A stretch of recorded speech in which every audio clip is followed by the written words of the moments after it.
Hello guys. Welcome to Diablo the Primordial. This video is the continuation video after Velgrand vs Velzard. So if you have not watched it, then please watch it. The link is in the description. And please check out my second channel Top Anime Sensei for the light novel of Tensura. So without any further delay, let's start. But before we start, please like, subscribe and press the bell icon so you don't miss the updates. If that was the case, she declared that it was necessary to make Velzard come to her senses. But Velgrind, more than anyone else, knew that it wouldn't be easy. Certainly, if it was Velgrind, she could fight Velzard evenly. However, that was if it was only a kind of quarrel between siblings. If both of them fought seriously with the intention to kill, Velgrind would 100% lose to Velzard. Possessing the highest energy after Veldanava and the ultimate defense, that was Velzard. Although one might say that Velgrind specialized in offensive, she couldn't break through Velzard's defense. Similarly, Velzard's offensive power couldn't inflict a fatal blow on Velgrind.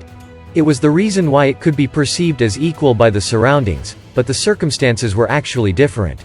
Burning breath, that Velgrind breathed out, which was a simultaneous multi-attack, was dispersed by diamond dust blowing from Velzard, only to bloom as large fire flowers in the air.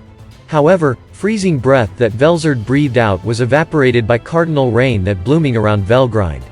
Both of them didn't receive damage, but the aftermath of the attacks would deal a big effect on the icebound world. And so, even a fight between the two that appeared equal, gradually showed who's superior and inferior. This is odd, so, Velgrind was the one who realized it. Normally, in case of an all-out battle like this, Velgrind should have lost due to the difference in maximum energy. It was something that won't get noticed unless both of them used all of their power, but there's a clear difference in energy consumption between them. No, there was. If it was Velgrind from before, her power should have gradually weakened due to the difference in their energy recovery rate. However, right now, it was quite strange that her body was in great shape. Her prided ability, ultimate skill Charity Lord Ragel was also handling energy more efficiently unlike before. It had reacted to Velgrind's will and responded to her feelings without causing any momentary error. Fufu, you've improved, Velgrind.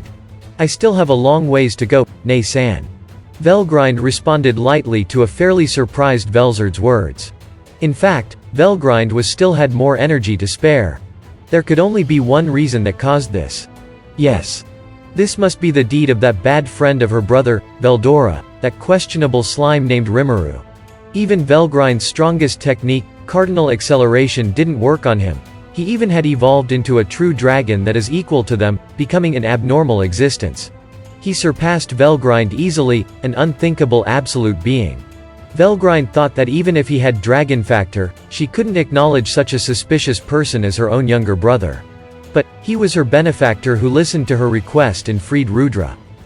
Then, as long as he was worthy of her trust, Velgrind wouldn't break her promise with Demon Lord Rimuru. Velgrind thought it was impossible for her to win due to the difference of the absolute value of energy. However, that thought was wrong. Because she had been eaten by Demon Lord Rimuru, Velgrind had been reborn stronger than how she was before. Well, I'll make you at ease soon, Nei-san. Don't get conceited, Velgrind. I'm also busy, let's us finish this farce quickly. Their gazes interlocked. And then, both of them let their violent energy escalate and their clash grew even more intense. Guy and Chloe continued their fight with just their swords. They weren't serious against each other. However, it was a high-level fight at a level that couldn't be recognized by others. As if he was having fun, Guy had his attention focused on the clash between the dragon sisters in the air instead of his own fight. Therefore, he was the first person who noticed it.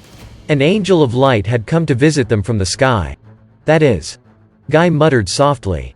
However, everything was already too late. Guy had certainly seen that angel smile. Hey, you two, here.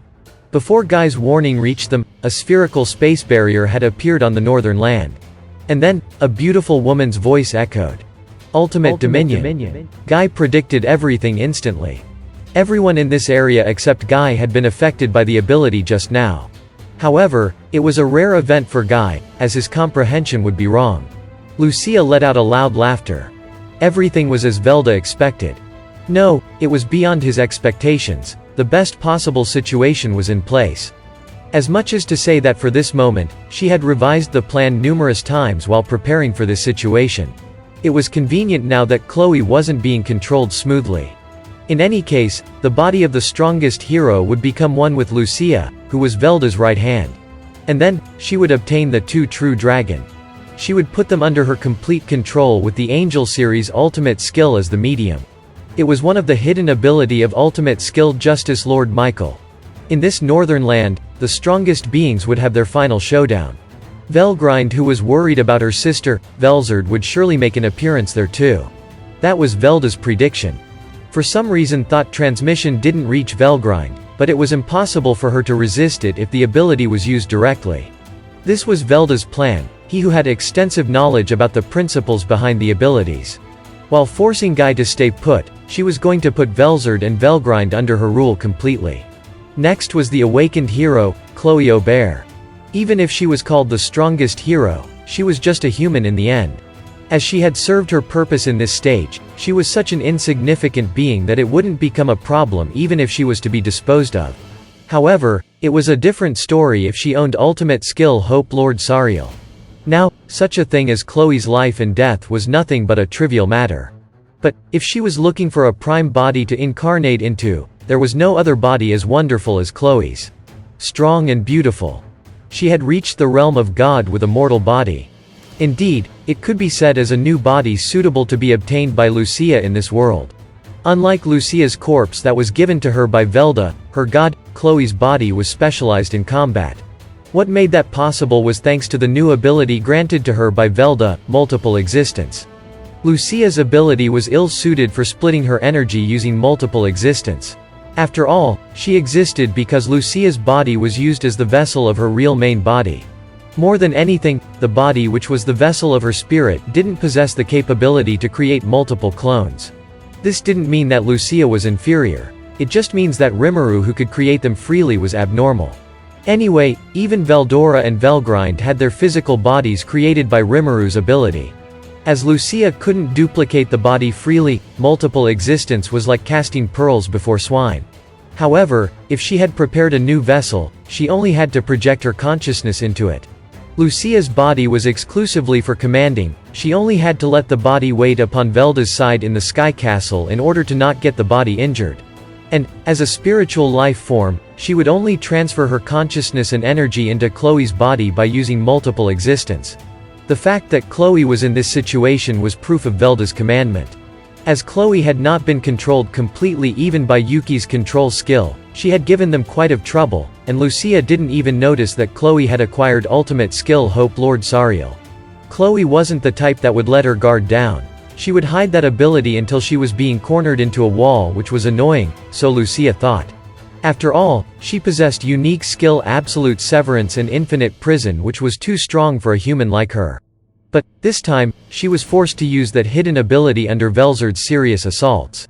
Consequently, it was fortunate that this proved that Chloe possessed an Angel series ability as well. Originally, the plan was to kill Guy for sure. And also include Chloe's disposal. Against Guy who wouldn't let his guard down, Velzard and Chloe would be at a disadvantage even if they were together. Not to mention, in the worst case that Guy won, he would get stronger. To prevent an outcome like that, Lucia sought a certain victory. Prolonging the fight by making it a three-way fight. So, she ordered Velzard. In order to strengthen ultimate dominion, her plan was to deploy space-type magic circles that prevent escape at the same time as Velgrind appeared. And so, the strategy succeeded splendidly. The domination was completed just a while ago. For the hero Chloe to be dominated too was just an extra. No matter how strong Guy was, he wouldn't be able to win with the two dragon sisters as his opponents. Meanwhile, Lucia would steal Chloe's body and deal the finishing blow on Guy. It was the best timing for Lucia who hadn't got incarnated yet. The plan was altered and became more perfect than before. In the place that was a hall, there were the true dragon sisters who returned to their human forms. As Velzard changed back to her human form, Velgrind also did the same. Beyond Velzard's gaze were Guy and Chloe fighting. No, beyond them was a beautiful angel flying down from the sky. She must be the owner of the lovely voice that echoed just after the place was enveloped by the barrier. A user of that curse, no, it should be called as true word, the absolute order language. And so that angel opened her mouth as she landed on the ground. Control yourselves, I'm Velda-sama's right hand, the archangel of the end Lucia. She introduced herself solemnly, emanating intimidation. Velzard heard those words and bowed to Lucia as to show her respect. Velgrind felt it was unpleasant. However, she couldn't understand. Velgrind followed after her too, even though she felt it was unpleasant. And that's it. Thank you so much for watching. And if you guys have not watched my earlier videos, then please watch them. The links are in the description. And please check out my other channel Top Anime Sensei for the light novel of Tensura. And don't forget to like, subscribe and press the bell icon so you don't miss the updates.